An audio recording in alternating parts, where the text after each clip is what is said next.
My name is Siga Schoenwolf. I am a suffragist. I am working now so women have the right to vote. I was hired as a snipper at the Triangle Shirtwaist Factory.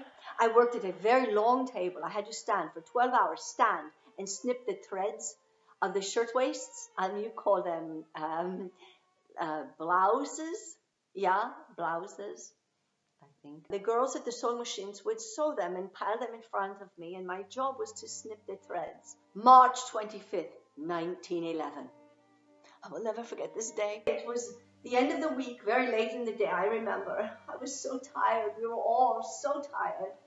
And I was snipping the threads, and I snipped my hand very deeply. I cut my finger. And it starts to bleed. You cannot have your hand bleeding working with white shirtwaists. The foreman, Mr. Niles. OMG. I guess when it rains, it pours. So the whole system just kind of melted down again. We've had to go to our third link.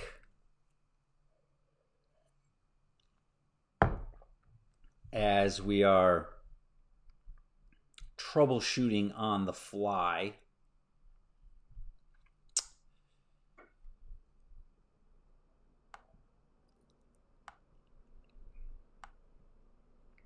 Okay. So it seems like people are finding us again. I'm going to check one more time. Let's see if...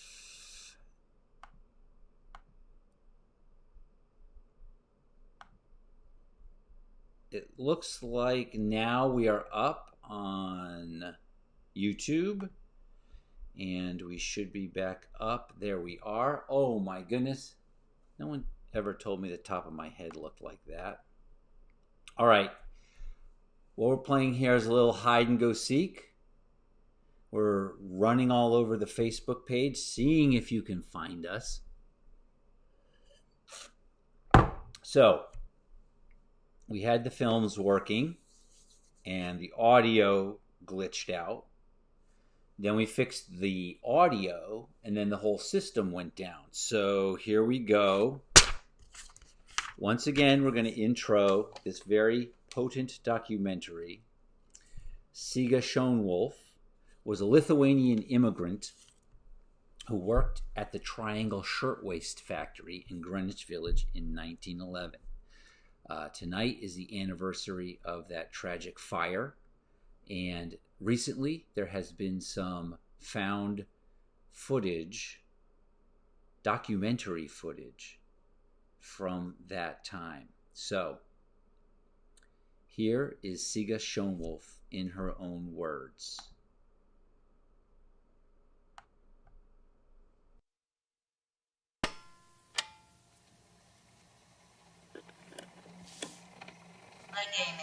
My name is Siga Schoenwolf. I am a suffragist. I am working now so women have the right to vote. I was hired as a snipper at the Triangle Shirtwaist Factory. I worked at a very long table. I had to stand for 12 hours, stand and snip the threads of the shirtwaists, and you call them blouses. Yeah, blouses. I think the girls at the sewing machines would sew them and pile them in front of me, and my job was to snip the threads. March 25th, 1911. I will never forget this day. It was the end of the week, very late in the day, I remember. I was so tired. We were all so tired. And I was snipping the threads, and I snipped my hand very deeply. I cut my finger. And it starts to bleed. You cannot have your hand bleeding working with white shirtwaists. The foreman, Mr. Niles, he insisted I go down to the doctor, his friend, 4 blocks away. So I do. And he bandages my hand. When I'm coming back, I am hearing people screaming, and the horse-drawn fire trucks are galloping past me. I started running. And when I turned the corner,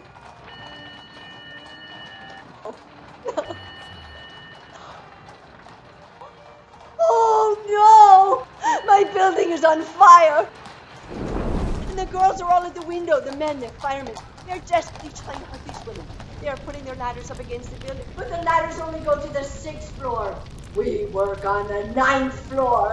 And the girls, my friends, they are all clambering out the window, trying to save themselves. They are climbing onto their fire escape.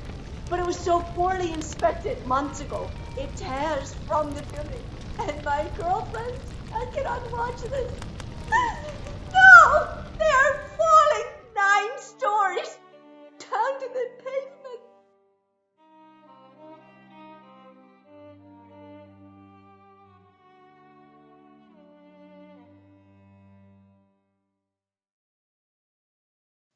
And I watch this man at the window.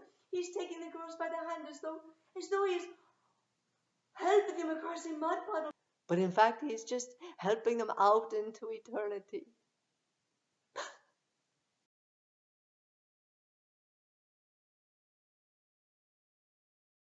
Why?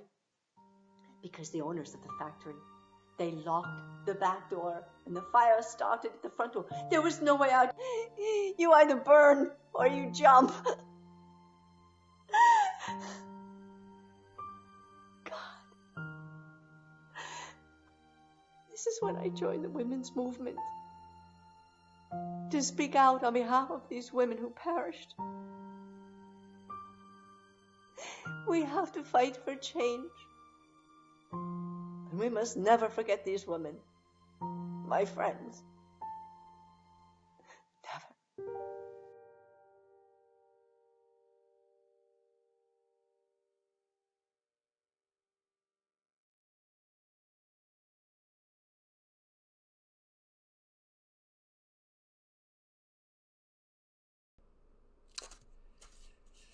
Thank you, Siga.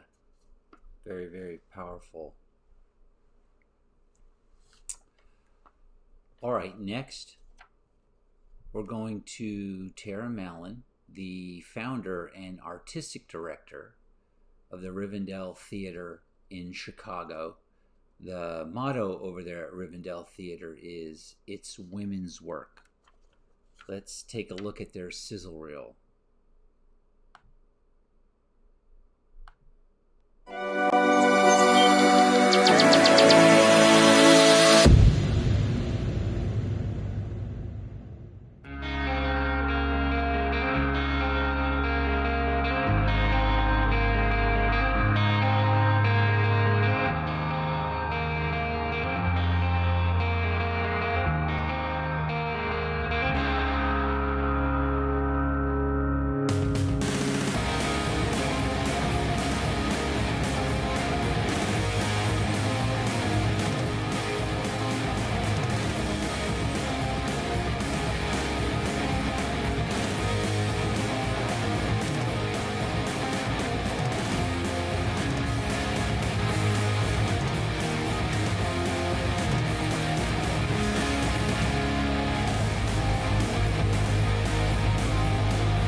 Amazing. All right. Tara Mallon, congratulations. 25 years of Rivendell Theater. Bravo. Yes, it is. Thank you. I don't know what I'll give you a little of that. Doing a lot of this lately. Yeah, a lot of that. They didn't tell you that in the pandemic your thumbs were going to get such a workout. I know. So, it's women's work. It's women's work. What is that? What is that? What is that? What is that? Well, do you guys remember way back when, during World War II, when the Rosie the Riveter posters were out? I do. And that was because during World War II, women entered the workforce in a really spectacular way in the UK and the US in a way they hadn't done before. So when we were forming the company and we knew that we were going to be doing new plays with women at the core, we really wanted to tap into this idea of can do it. We can do it all, and oftentimes we do it better. But that is not the story that society tells us. So it's a little tongue-in-cheek and it's a little irreverent, but the idea behind it is reclaiming this, and the feminist wave in the 60s kind of took that poster on, but this idea that we can do it, and we should be able to do it, and we should have access to it, and we should be paid equally. And so are you seeing that there's equal pay out there now? What planet are you living on, Scott? I just Women make up 50.8% of the world's population, and yet still we make 75 cents to a man's dollar for doing the same job. I mean, it's pathetic. It's pathetic. And let's not pretend that women, are equal there is no gender parity. It doesn't exist. I mean, we're trying, we've made advances, but, take a look at the recent Democratic, runoff. And what happened to those brilliant ladies, And we have the right. We have the right to have the opportunity to reach our full potential, and women and women-centric anything, Scott, are still looked at as less than. So we really take that seriously, and we try to level the playing field, make sure our women artists, both on stage and behind the curtain, are equally paid and given opportunities so that they can develop the same skills as their male counterparts.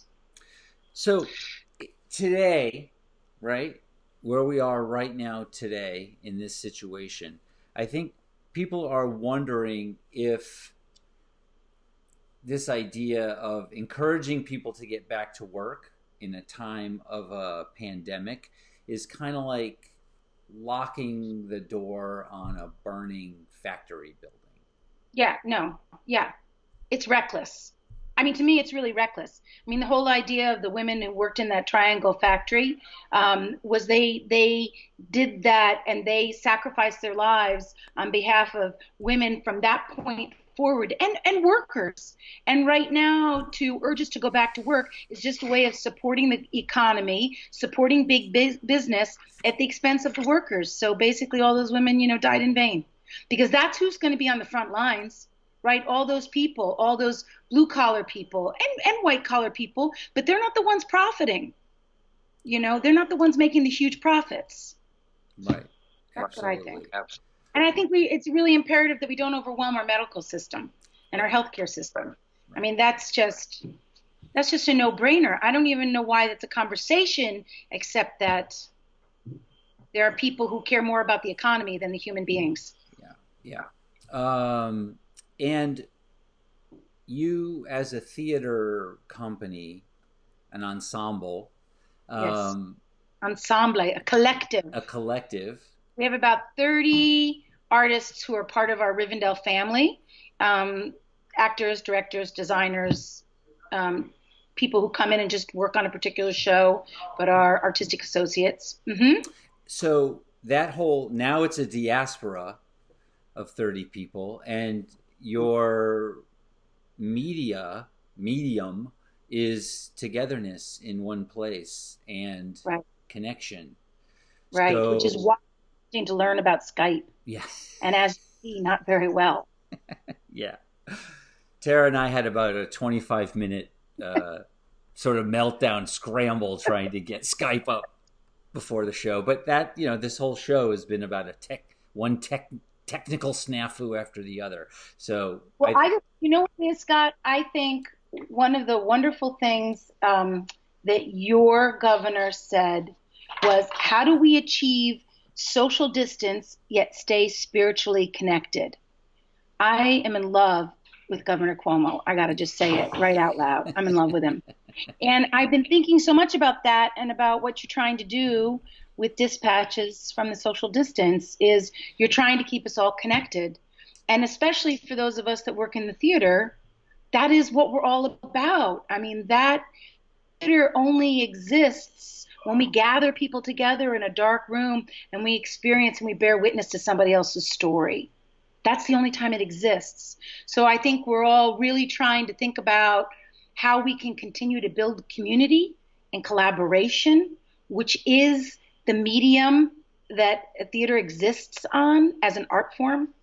And how do we still do that when we can't be physically in the same space together? All right. Well, this is our attempt. This is our Yeah, connection. that's So what I think it's doing. I just want to say that. thank you. Thank you. Thank you. We, with all our glitches, it still feels like the right thing to do at this It is. time. Yeah. It really is. It's about community, right? Yeah, absolutely. And your community came together and created a collaborative effort. It's this Kiss video that you sent me. Yeah. Yeah, we just I had to send out, my email to everybody, all of our patrons and donors and supporters, and all the stuff that was coming in was just so sad. We're so sad to have canceled our show, and we're so sad that this is all happening. And it is sad, but within it there's opportunity. Mm. And my mantra right now is, where's the opportunity in this? Where's the opportunity to learn about a new medium? And then we just wanted to send our love and our best wishes out to everybody who is going to be reading that. And so we put together this, Kiss. It's a really beautiful video. All right, Tara, thank you very much. This is, I'm sure, going to be the first of many for us. We'll practice Skype later. All right. All Love right, you. love you. And we're going to roll the Kiss video right Now.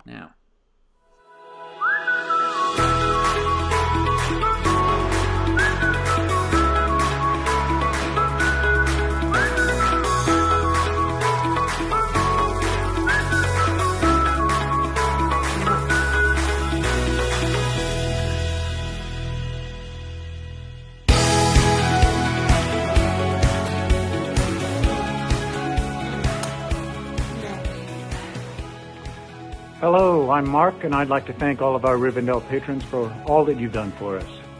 Mwah! Oh, sorry. Let me get that.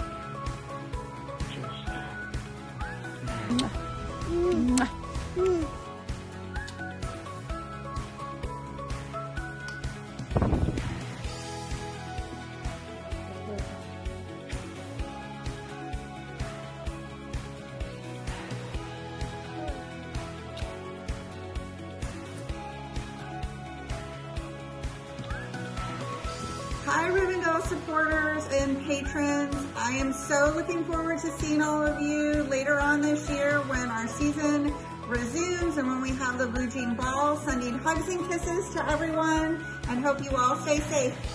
Bye.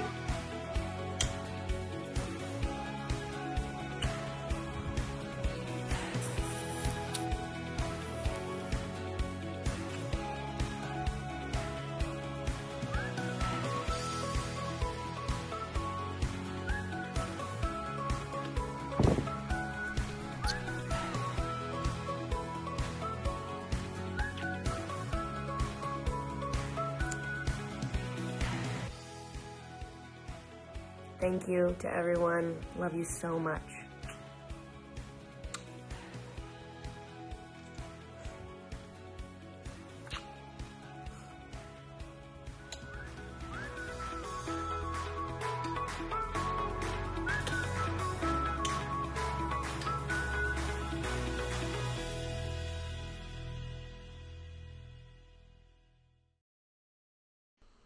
Absolutely, it's women's work. And I'm here with actually another woman, Sydney Furlinger. Sydney, lean a little bit to your left. To my left? There you go. Yeah, that's center. Scooch on over. All right. Yeah, there we go. Awesome. Okay. All right, Sydney, where are you right now? I'm in my apartment. Which right is where? In Astoria, Queens, Astoria, in New Queens. York. And there we what's happening right now in Astoria, Queens? I mean, silence, crickets, people partying. What's going on? There's a lot of parties. No, there's not. It's pretty quiet. My roommate just moved out, so I am in this apartment alone. And it's I mean, the stores are empty, the shelves are empty. I've been trying to do laundry for 3 days and not having a lot of luck there. So it's pretty dead. It's a little scary, but everybody keep your chin up. Absolutely. And speaking about keeping your chin up, you laid down a great song today. Tell me about it. Why'd you pick it? Yeah, so I chose a song by Emily King called Distance. It's one of my personal favorites. I listen to it almost every morning. It's a bit of a calmer song, and also very fitting. I think the message that the song is sending is that distance makes the heart grow fonder. Absolutely, and that's something that we're all experiencing right now. I think we can feel every moment of every day our heart growing fonder for just the outreach of other people. Okay, let's hear and see the song.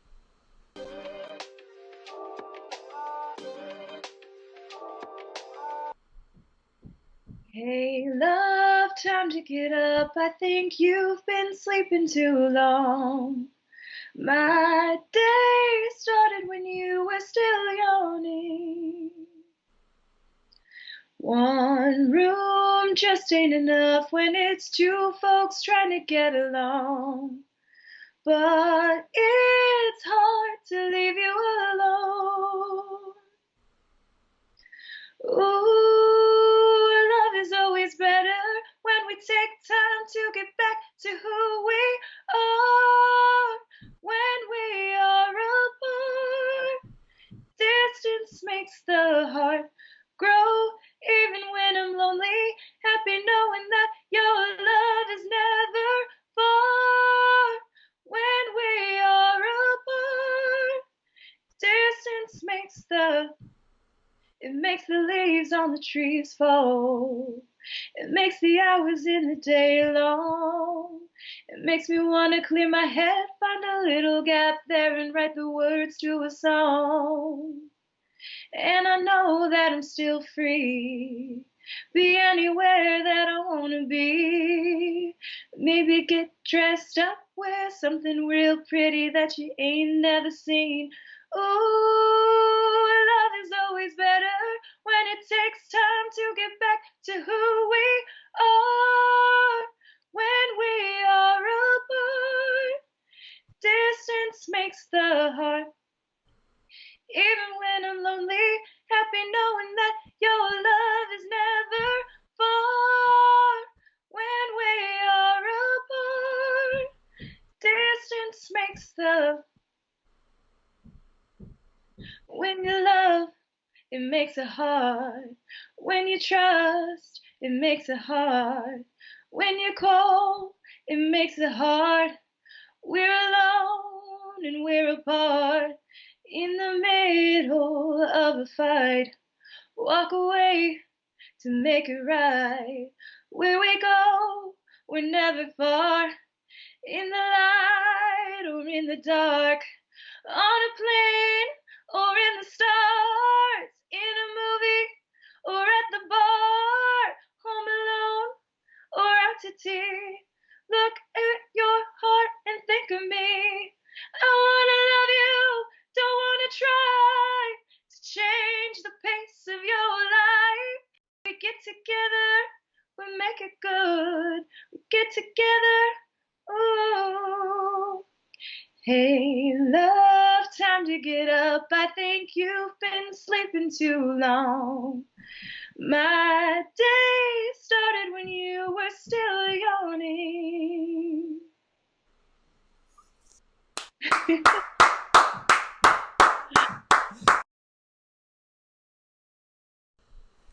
Yes!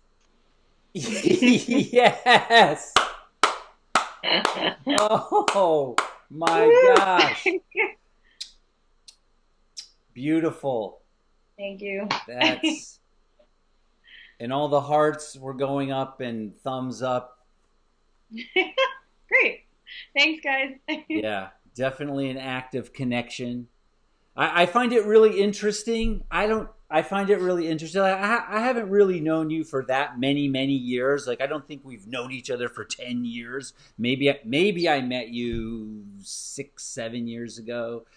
But in all that time, it took this to see that. It's just, I don't know. I don't know how to process it all. I don't know. Things are happening so fast. Yeah. Well, yeah. I mean, I think in the past year, you and I have formed a stronger relationship doing some of this fun production stuff together. But we met in Chicago on a shoot that you hired me for Yeah, with Jill. Right. That's right. Yes. So you did know me before I moved to New York. That's So right. it has been about 5. You're right. That's Yeah. crazy. I never thought about that. Yeah. Dell. That was the Dell shoot. Yeah. So Oh we've my been God. working If I together. had known that then, I would have said, could you just, let's hear something? Well, it's taken me a long time to redefine myself as an artist. So I think I've been singing a lot more in the past year and a half than I have in the past 5 years. Yeah. So that's part of it too. All right. Well, Personal growth. you are defined. You are defined. This was Thanks, Matt. amazing. Thank Thanks you for very having much. me. All right, Sydney. We'll talk. Okay. Ciao. Bye. Amazing. It's amazing how talented everybody is. All right. Speaking of talent, this is talent coming at you right now. All right, Brittany Brave. She, you know what? I'm gonna let her tell the story. All right.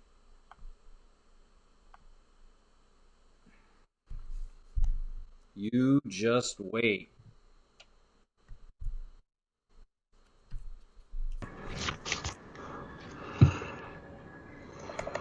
And there you are. You know what? Hold on one second, Brittany Brave. I'm going to do some crazy things with this camera thing. There you are. Okay, that's all you.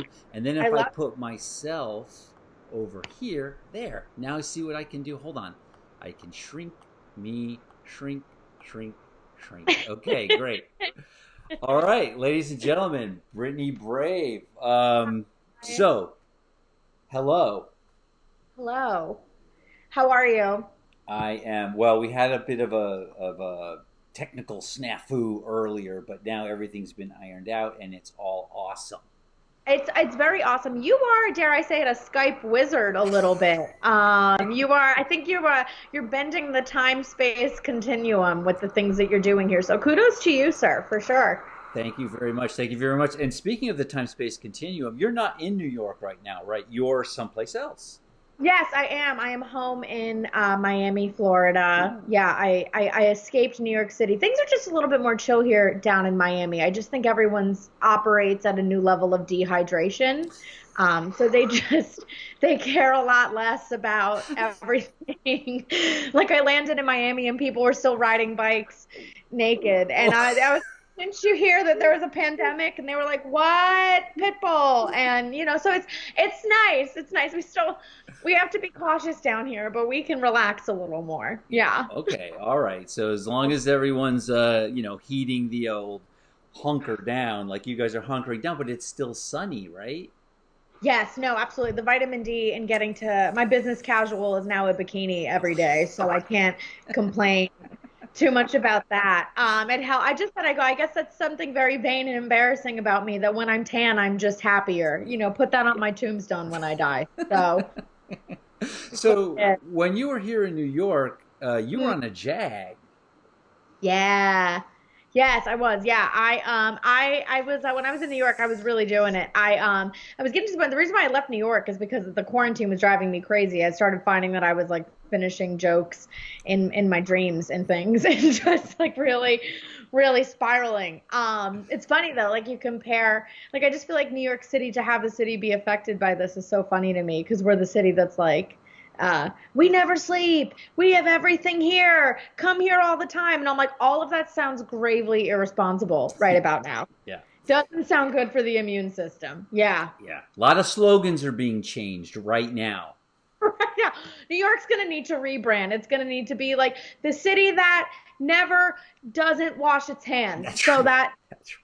that's just like, I just hope that at the end of all of this, we can come out and laugh at the fact that we were put in adult timeout, all of us, for not washing our hands enough and someone eating a bat, but it's okay. It's a great time to be alive. So not only were you rocking and rolling in the comedy scene, but you mentioned something about the whole dating thing. Well, yeah, I was. I actually, before the governor did an entire citywide lockdown, I squeezed one last date in before that 6-foot rule was in put into place. Because the way I thought about it is, I was like, I'm almost 30, so my eggs are going to expire before my immune system does. So I might as well just get out there and just give it what I can. And I'm not, I could try the whole phone sex thing, but I hate talking on the phone. It's just not my medium, But I just didn't want to lose momentum as a comedian and both as a single woman. So I'm doing what I need to do. And I do, I did actually, for the sake of this show and, just humanity, I did put together, just some musings and some tips on how you can still date as a single woman when in a social distanced, lockdown, quarantined pandemic, if you don't mind me sharing. No, please. Sure. You know what? So this is why, let me just get myself, let me just tuck myself away. And there it is. Ladies and gentlemen, Brittany Brave. Yeah, so it's, and I have to say that this was prompted by the fact that, I am on multiple dating apps. I'm on Hinge, I'm on Bumble, I'm on Yelp, I'm just I'm everywhere that you can connect with people, because I'm just waiting for my cute New York moment. And this was prompted because on Hinge, they limited the amount of men that I can like in a day. And I was like, I'm almost 30 and the world is ending and I have nothing to do at home. That's very rude. So I just, I as a single woman, I feel like all my failed relationships, all I can do is add altruism to them and just pass along some advice. So, number one, I don't want people to rule out the concept of a FaceTime date. I've actually been on a couple of them. Yeah. I will tell you this, they are as awkward as you would think they are. Yeah. But the good thing is, on an actual date, if you needed to leave, you'd have to fake a complete grave emergency, right? You'd have to pretend to die or pass out. Or get that call from your roommate that you're like, oh, I've gotta go. She's got a thing. The best thing about FaceTime dates is that if they're not going well, you just close your laptop and then you just blame a bad internet connection, which I did multiple times. So, you just get to show him the angles that work best. For me, it's right here. I don't want them to go too lower or too higher. It gets disappointing when they go too lower, so I just keep it. I think my face is my moneymaker, not my breath. So, I know it's a very curated way of dating, and I just say don't rule it out. Have a Skype date or two. Okay. Right. You agree. Okay. Number two. So my favorite movie. Have you seen the movie He's Just Not That Into You? Oh, I know of it. It's in my queue. Okay, good. Yeah, it's a good quarantine movie because no one's going to judge you for the content that you consume right now. They're just going to be like, well, you were bored. You watched whatever you watched. I love it. It's like a guilty pleasure movie, right? It's all these signs that a man's not into you. And I really think that women should take this time to watch that movie because, listen, we are in a quarantine and we have unlimited amount of time on our hands. People are working from home, but they're bored. They have nothing to do. And I still have friends that are like, he hasn't talked to me in 4 days, but it's okay. He's probably just busy. And we have to do better. So I just urge all women to watch that movie and stop making excuses. Okay. That all-star cast would want you to do better, moving forward. It is an interesting time, though, to be on the dating apps, right? Because a lot of women feel like as if men rush into sexual encounters with them. And now they can't, now they can't. If you're going to connect with somebody like that, they have to be worth the risk of catching a full-blown pandemic. Right?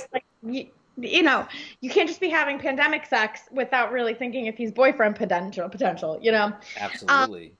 So it's fun because now it forces men that they can't have that physical contact with you. You literally strip them of one of their heads and you force them to become really, really good pen pals.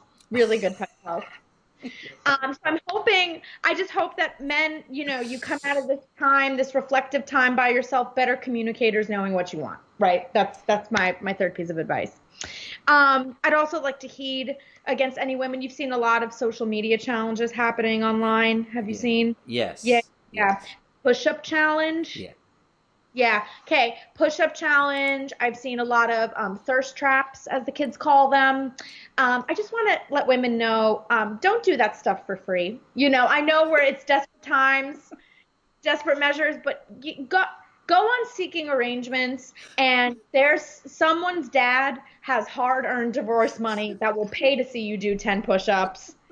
That's not something you should just offer for free on your Instagram. Just, I'm not judging, but looking out for my fellow women, but last but not least, this is my last piece of advice. You can't date face to face right now. But what you can do with all this free time is work on a bunch of skills, a myriad of skills that make you more dateable, right? Like make you more domesticated, right? And I've listed a few. So you could work on patience. You could work on cooking. You could work on household chores and light repairs and fixes. You can work on flirting and sexting. You could learn how to sit in new ways. You can learn how to nap and look prettier while you sleep beauty.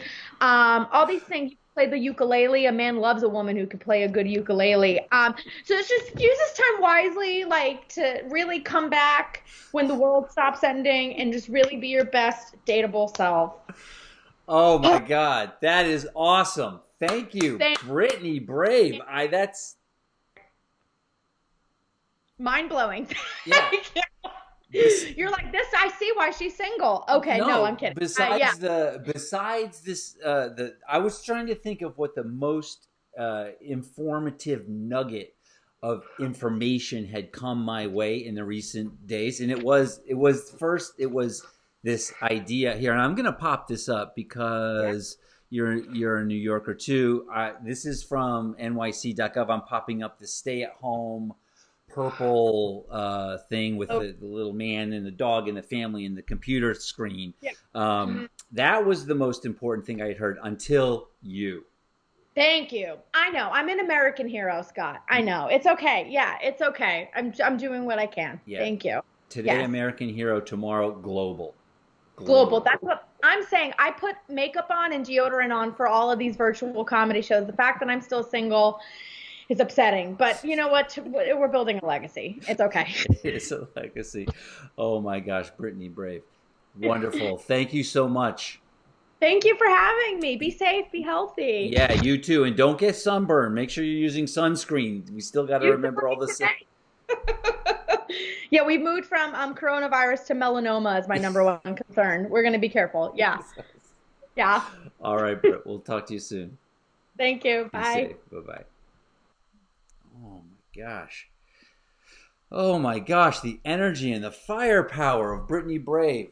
Well, that was amazing. And I just wanted to say a last word because, yes, Brittany Brave. As I was scrambling around today, in between listening to the news, watching the stock market, getting the show ready, reaching out to more people for more guests, for more shows.